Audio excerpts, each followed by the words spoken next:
The Ticket Machine is the official ticket broker of Spartan Nation. No matter what you need a ticket for, border to border, coast to coast, the Ticket Machine is your ticket source. So whether you need to get into the hottest concerts, the best sporting events, you want the best seats in the house, or you just want to get in the door, when you want to go to any event that requires a ticket, anywhere, border to border, coast to coast, it's always theticketmachine.com. Theticketmachine.com, 517-655-3201. Check it out today at theticketmachine.com. As well, and at this point they all need to just keep getting better because it's going to be a different thing for them when we start playing basketball, because they haven't played college basketball before, so they don't know what to expect really. What's up, man? How you doing? Good to see you. Good to see you. What do you think sticks in your mind more from last year? Is it the successes, like the big wins, the Big Ten championship, or is it the disappointments like the Michigan loss or the Syracuse loss? I tend to be a guy that looks at life as the glass is half full and not half empty, and so I don't look at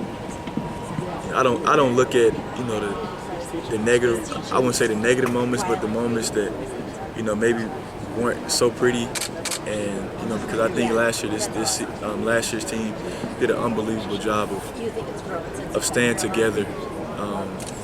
Throughout the stuff that we went through, and the way that we handled it, the way we ended up, playing with winning 30 games and hanging up a banner up there, it speaks volumes about the coaches and the players. And so, that season last year was a great season for me, and I can say, that's probably one of the best teams I've ever been on, chemistry-wise, just everybody.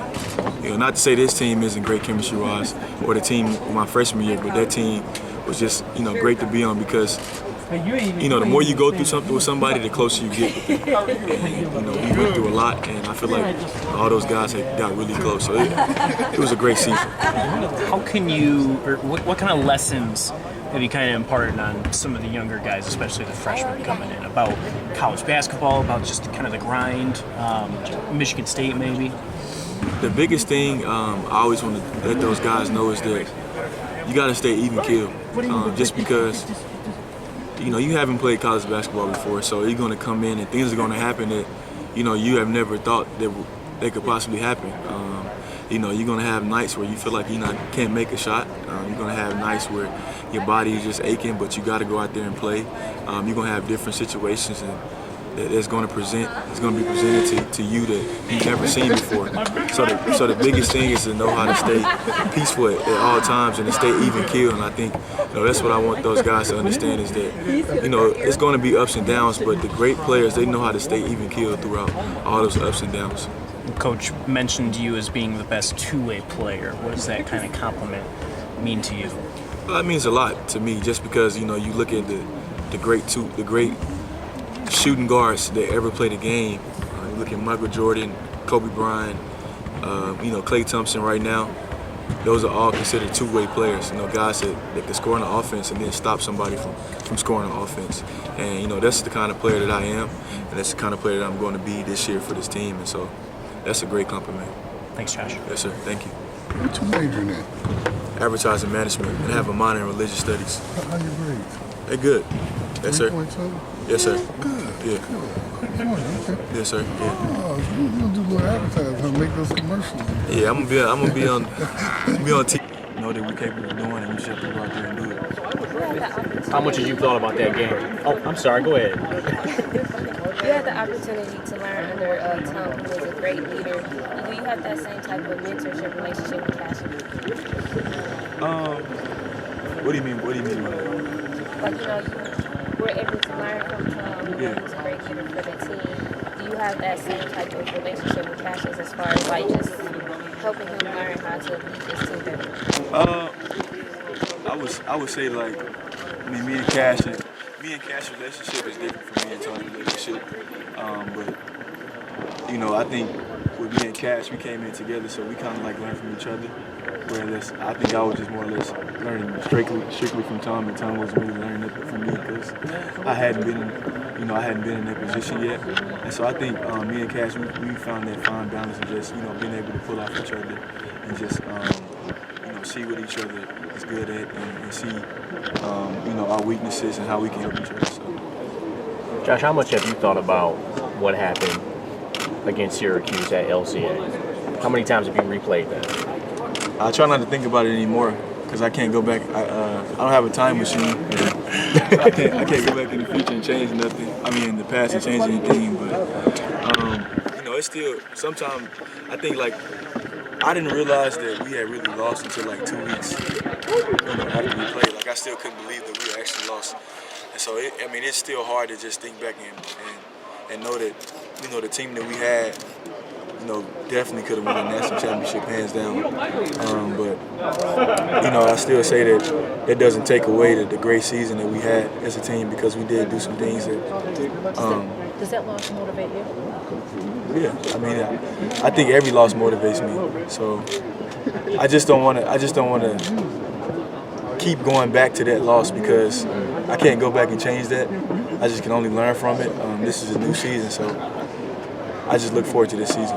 Does it feel different in terms of Did you watch that tape at all? The Syracuse tape? Yeah. Like how much did you watch it?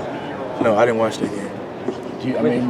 You guys felt like it was there. Like you had the looks. Like was it? Yeah, we just missed shots. But it was hard for me to watch that game. I think I watched a little bit of it, but it's hard watching that.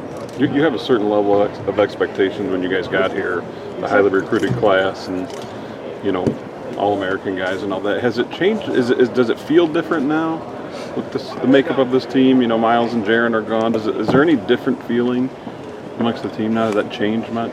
No, the thing is, I think everything is still the same. We still want to win a national championship, Big Ten championship, Big Ten outright, and have a great, unbelievable season. So I don't think nothing has changed. Of course, we don't have those guys anymore, so that's different. But the goals are still the same. How much does the experience you guys have been through help you and make you better than you were before? It helps us a lot. I think the only way you can kind of, get better at certain things is through experience sometimes.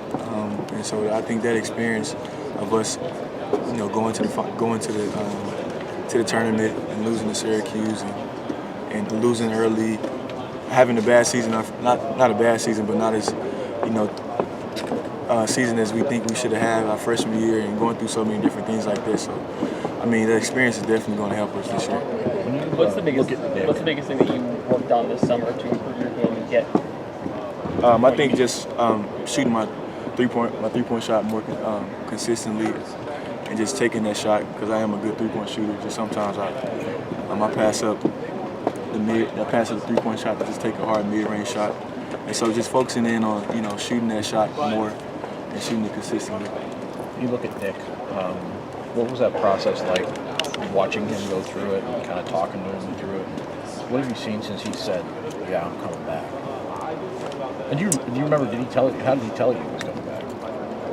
He just told the whole team that he was coming back. But that process was, it's just a process. I think it was good for him because he got to see, how better, what he needed to get better at, where was he at as a player, and he got to get a gauge of, eventually the end goal is for everybody is to play at the highest level, and I don't fault Nick for trying to go out there and see what he needed to get better at, and it's good he got that feedback because it's always good to get feedback. So. Have you noticed a difference in him since he made that decision? Yeah, he's just a different guy. Just the way he approaches things and the way he goes about his business now, it's more of a professional way. My teammates look to me as the guy that they want to lead them because and to know that my teammates see me as such, I think it's just a blessing, and I think I'm ready for it and I'm capable of being that captain, for my teammates, and so I definitely cannot be the same guy that I was last year. And to a degree I can't because I am a captain and I do have more responsibility, so I'm ready for it. Joshua, I want to ask you about you personally. You are a great basketball player, McDonald's All-American, but that's never been the most important thing in your life. I don't care if it's men who go into the business world, men that go into athletics. You have always kept Christ first in your life. Talk about that dynamic for you.